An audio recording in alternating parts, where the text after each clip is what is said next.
welcome to my YouTube channel. In this tutorial I will show you comparison between these two heads over here and what is the difference using manual retopology and the retopology using Quadremesher add-on. First mesh is retopologize using the Quadremesher add-on. Tap into edit mode like this and you can see the detail as shown here in our video.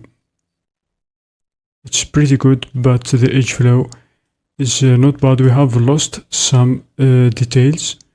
Then, as you can see here, we have this uniform topology. Let's select this mesh, go over here, and you can see the manual retopology.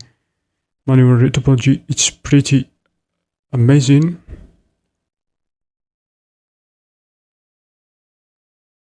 Pretty amazing to maintain the good topology with a minimum number of quads and without adding much more quads, like as you can see with the Quadremesher add-on.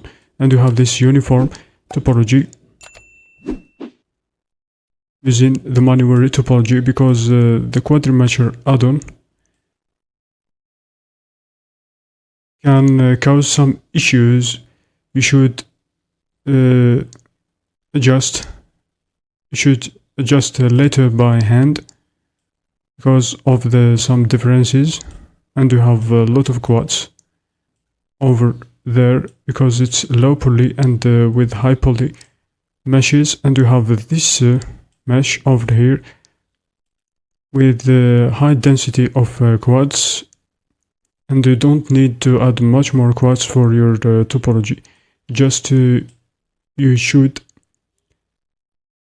keep the same shape and maintain the more details with minimum number with the minimum number of quads as shown here. And that's it for this tutorial. Thanks for watching.